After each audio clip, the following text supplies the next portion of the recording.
அகிலாண்ட கோடி பிரம்மாண்ட நாயகன் அந்த சிவபெருமான் மருந்தீஸ்வரர் என்ற பெயரிலே தொண்டை மண்டலத்தில் அமைந்துள்ள திருவான்மியூரிலே அருள்பாலிக்கிறார். சென்னை புதுச்சேரி கிழக்கு கடற்கரை சாலையில் திருவான்மியூர் பேருந்து நிலையத்துக்கு அருகிலே இந்த கோவில் அமைந்துள்ளது. ஞானபாரதம் சேனல் இந்த கோவிலை பார்த்து ரசிக்க உங்களை வரவேற்கிறது. திருவான்மியூர் கோவில் 274 பாடல் பெற்ற திருத்தலங்களில் ஒன்றாகும். இது 11ஆம் நூற்றாண்டிலே ராஜேந்திர சோழன் காலத்திலே கட்டப்பட்டது. தீராத நோய்களையெல்லாம் தீர்த்து வைக்கும் மருத்துவராக, வைத்தியநாதனாக, மருந்தீஸ்வரராக இந்த ஆலயத்திலே சிவபெருமான் அருள் செய்கிறார். அகத்திய பெருமானுக்கு இந்த உலகிலே மனித இனத்துக்கு வரக்கூடிய நோய்களை பற்றியும் அந்த நோய்களை தீர்ப்பதற்கான மருத்துவ முறைகளையும் மருந்துகளையும் இந்த ஆலயத்திலே உள்ள வன்னிமரத்தடியிலே சிவபெருமான் உபதேசம் செய்ததாக இந்த கோவிலின் தல வரலாறு கூறுகிறது. அது மட்டுமல்லாமல் வன்மீகர் என்ற முனிவருக்கு இந்த தலத்தில் உள்ள மருந்தீஸ்வர பெருமான் அருள் செய்ததாகவும் இந்த தல வரலாறு கூறுகிறது. இதோ பாருங்கள், இந்த கோவிலின் மேற்கூரையிலே எவ்வளவு அழகாக சிவன் பார்வதி திருமண கோலத்தை வரைந்து வைத்திருக்கிறார்கள் என்று பாருங்கள். அவ்வளவு அற்புதமாக வண்ணத்திலே தீட்டியிருக்கிறார்கள். அற்புதங்கள் நிகழ்ந்த திருவான்மியூர் மருந்தீஸ்வரர் ஆலயத்தின் தல வரலாறு என்ன, அங்கே நடந்த அற்புதங்கள் என்ன, இவற்றையெல்லாம் இப்பொழுது பார்க்கலாம். திருவான்மியூரிலே அருள் புரியும் மருந்தீஸ்வர சுவாமிக்கு ஔஷதீஸ்வரர், பால்வண்ணநாதர், வேதபுரீஸ்வரர் என்று பல பெயர்கள் உண்டு.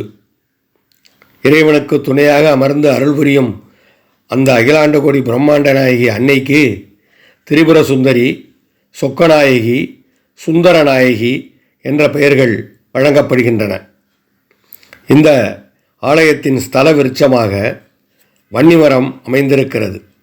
அந்த வன்னிமரத்தின் அடியில்தான் பல அற்புதங்களும் நிகழ்ந்திருக்கின்றன. அவற்றை ஒவ்வொன்றாக பார்ப்போம். அது மட்டுமல்லாமல் இந்த ஆலயத்திலே அருள் புரியும் அந்த இறைவனை அப்பர், சம்பந்தர், சேக்கிழார், வான்மீக முனிவர், அகத்திய பெருமான், பிரிங்கி முனிவர், சூரிய பகவான், வேதங்கள், தேவர்கள், காமதேனு முதலியோரும் வழிபட்டு பேறு பெற்றிருக்கிறார்கள். வான்மீக முனிவர் பூஜித்த பதி ஆதலால் இந்த தலம் வான்மியூர் என்று வழங்கப்படுகிறது.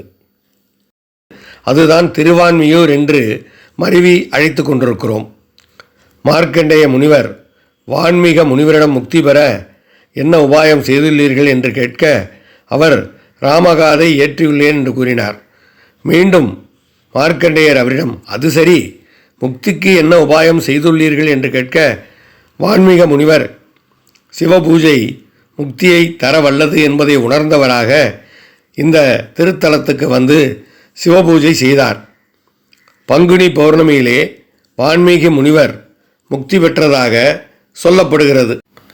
இந்த திருவான்மியூர் திருத்தலத்திலே அகத்திய பெருமானுக்கு இறைவன் தன்னுடைய திருமண கோலத்தை காட்டி அருளியிருக்கிறார். அகத்திய பெருமான் திருவான்மியூர் திருத்தலத்திலே தங்கியிருந்த பொழுது வயிற்று வலியினால் அவதிப்பட்டார். அப்போது இறைவன் மருந்தீஸ்வரர் அகத்திய பெருமானுக்கு வைத்திய மூலிகைகளை பற்றி உபதேசித்து அருளியிருக்கிறார். அப்படிப்பட்ட சிறப்பு வாய்ந்தது இந்த தலம். அதனால்தான் இறைவனுக்கு ஔஷதீஸ்வரர், மருந்தீஸ்வரர் என்று பெயர் வழங்கப்படுகிறது. இந்த திருவான்மியூர் திருத்தலத்தின் சிறப்புகளை சொல்லிக்கொண்டே போகலாம். வான்மீக முனிவருக்கும் அகத்திய பெருமானுக்கும் காட்சி தந்த திருத்தலம். தேவர்கள் அமுதத்தால் உருவாக்கிய இறைவன் இந்த மருந்தீஸ்வரர். பிரம்மன், சந்திரன், ராமன், பார்த்தசாரதி ஆகியோர் வணங்கி வழிபட்ட தலம். நோய் தீர்க்கும் கைராசி மருத்துவராக இந்த தலத்து இறைவன் மருந்தீஸ்வரர் விளங்குகிறார். காமதேனு பால் சொரிந்து பேறு பெற்ற திருத்தலம் இது. பிரிங்கி முனிவர் இரட்சக வழிபட்டு முக்தி பெற்ற பூமி. தேவார பாடல் பெற்ற தொண்டை நாட்டு தலம். திருப்புகழ் கொண்ட கோவில். பாம்பன் சுவாமிகள் பாடி பரவசப்பட்ட ஆலயம். பல்லவர், சோழர், விஜய மன்னர்கள் திருப்பணி செய்த திருக்கோவில். தியாகராஜர் உற்சவத்திற்கு புகழ்பெற்ற தலம் இது. நவக்கிரக சன்னதி அமையாத திருத்தலம் என பல்வேறு பெருமைகளை கொண்ட திருத்தலமாக திகழ்வது இந்த சென்னை திருவான்மியூரிலே அமர்ந்துள்ள கடற்கரை கோவிலான திருவான்மியூர். இந்த ஆலயத்தில் தியாகராஜ சுவாமி சபா மண்டபத்திலே அமைந்துள்ள அந்த தூண்களை எல்லாம் பார்க்க பார்க்க அற்புதமாக இருக்கின்றன. பாருங்கள், எவ்வளவு அழகாக நேர்த்தியாக அமைக்கப்பட்டிருக்கின்றன. எதிரிலே தெரிவதுதான் தியாகராஜ சுவாமியின் சன்னதி. அவரை வணங்கிக் கொள்ளுவோம். அருகிலே மருந்தீஸ்வர சுவாமி சன்னதி அமைந்திருக்கிறது. பக்தர்களின் குறைகளை தீர்த்து வைக்கும் இறைவனாக, நோய்களை தீர்த்து வைக்கும் மருத்துவராக மருந்தீஸ்வர பெருமான் இங்கே அருளாட்சி செய்து கொண்டிருக்கிறார். அருகினிலே திரிபுர சுந்தரி என்ற பெயரிலே உலகாளும் அன்னை பார்வதி தேவி தன்னுடைய நாயகனோடு அமர்ந்து வரக்கூடிய பக்தர்களுக்கெல்லாம் அருளை வாரி வழங்கி கொண்டிருக்கிறார். எனவே பக்தர்களே, அனைவரும் ஒருமுறை மருந்தீஸ்வரர் சுவாமி சன்னதிக்கு சென்று அவரை வணங்கி உலகாளும் அன்னை திரிபுர சுந்தரியும் தரிசனம் செய்து உங்களுடைய கஷ்டங்களையும் துன்பங்களையும் போக்கிக் கொள்ள வேண்டும். உங்களுக்கு வந்திருக்கக்கூடிய நோய்கள் ஏதாவது இருந்தால் அவற்றை போக்கிக் கொள்ள அந்த மருந்தீஸ்வர சுவாமியை வணங்கினால் நிச்சயமாக குணமாகும் என்று சொல்லப்படுகிறது. அனைவரும் ஒரு முறை சென்று வாருங்கள். உங்களுடைய கஷ்டங்கள் எல்லாம் தீரட்டும், வாழ்வு மலரட்டும். திருமண வாய்ப்பை எதிர்பார்ப்பவர்களுக்கு திருமணம் நல்லபடியாக நடக்கட்டும். குழந்தை பேரை எதிர்பார்ப்பவர்களுக்கு நல்லபடியாக குழந்தை பாக்கியம் கிடைக்கட்டும். உங்களுடைய கஷ்டங்களும் துன்பங்களும் விலகி வாழ்வு வளம் பெறட்டும் என்று ஞானபாரதம் உங்களுக்காக அந்த அகிலாண்ட கோடி பிரம்மாண்ட நாயகன் மருந்தீஸ்வர சுவாமியிடம் பிரார்த்தனை செய்து கொள்கிறது.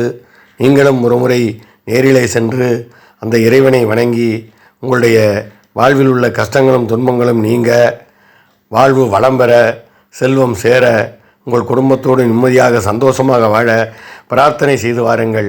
அடுத்ததாக நாம் காணப்போவது இந்த திருவான்மியூர் ஆலயத்தின் ஸ்தல விருட்சமாக விளங்கும் வன்னி மரத்தடியைத்தான் காணப்போகிறோம். இந்த திருவான்மியூர் திருத்தலத்தின் ஸ்தல விருட்சமாக அமைந்துள்ள இந்த வன்னிமரம் மிகுந்த சிறப்புகளை பெற்றுள்ளது. இந்த வன்னிமரத்தை சுற்றி வந்தாலே நம்முடைய நோயெல்லாம் நீங்கும் என்று சொல்கிறார்கள். இந்த வன்னிமரத்தின் அடியில்தான் அகத்திய பெருமானின் வேண்டுகோளுக்கு இணங்க சிவபெருமான் பார்வதி தேவியாரோடு திருமண கோலத்தை காட்சி கொடுத்தார் என்று சொல்லுவார்கள். அது மட்டுமல்ல, அகத்திய பெருமானின் வேண்டுகோளுக்கு இணங்கி மனித இனத்தை வாட்டக்கூடிய நோய்களை பற்றியும், அந்த நோய்களை தீர்க்கும் மூலிகைகளை பற்றியும், அந்த மூலிகை மருந்தின் சிறப்புகளை பற்றியும் அகத்திய பெருமானுக்கு இந்த இறைவன் எடுத்து உரைத்ததாக தலபுராணம் சொல்கிறது. அதனால்தான் இந்த தலத்து இறைவனுக்கு மருந்தீஸ்வரர், ஔஷதீஸ்வரர் என்ற சிறப்பு பெயரும் வழங்குகிறது. அது மட்டுமல்லாமல் வான்மீக முனிவர் முக்தி வேண்டி தவம் இருந்த பொழுது நாரத முனிவர் அவரை இந்த திருவான்மியூர் திருத்தலத்திலே வந்து தவம் இருக்கச் சொன்னார். அப்படி வன்னிமரத்தின் அடியில் வந்து தவமிருந்த வான்மீக முனிவருக்கு இறைவன் முக்தி கொடுத்ததாகவும் இந்த தலபுராணம் சொல்கிறது. ஆக இந்த வன்னிமரத்தின் அடியில்தான் இறைவன் 2 முறை காட்சி கொடுத்திருக்கிறார். அப்படிப்பட்ட சிறப்பு வாய்ந்த இந்த வன்னிமரத்தை சுற்றி வந்து வணங்கினால் நம்முடைய துன்பங்கள் எல்லாம் நீங்கும், நோய்கள் எல்லாம் நீங்கும், வாழ்விலே சந்தோஷமும் நிம்மதியும் கூடி வரும், ஓடி வரும். அது மட்டுமல்லாமல் முக்தியும் கிடைக்கும் என்று தலபுராணம் சொல்கிறது. எனவே திருவான்மியூருக்கு இந்த மருந்தீஸ்வரர் ஆலயத்துக்கு வரக்கூடிய அன்பர்கள் அனைவரும் இறைவன் மருந்தீஸ்வரரையும் இறைவி திரிபுர சுந்தரியையும் வணங்கி பிரார்த்தனைகள் செய்த பின்னர் இந்த வன்னிமரத்தை வந்து வணங்கி தங்களுடைய பிரார்த்தனைகளை எல்லாம் சொல்லி இந்த வன்னிமரத்தை சுற்றி வந்து வணங்கினால் நிச்சயமாக உங்களுடைய பிரச்சனைகள் தீரும், நோய்கள் தீரும், வாழ்விலே வளமும் நலமும் சேரும், செல்வம் ஏற்படும் என்று தலபுராணம் சொல்கிறது. எனவே மறந்து விடாமல் ஆன்மீக அன்பர்கள், முக்கியமாக நம்முடைய ஞானபாரதம் நேயர்கள் இந்த திருக்கோவிலுக்கு வந்து இறைவனை வணங்கி உங்களுடைய துன்பங்களிலிருந்தும் துயரங்களிலிருந்தும் விடுபட்டு வளமோடு நலமோடு வாழ்க என்று ஞானபாரதம் உங்களுக்காக பிரார்த்தனை செய்கிறது. அது மட்டுமல்லாமல் இந்த திருவான்மியூர் திருத்தலத்தின் சில சிறப்புகளையும் பார்ப்போம்.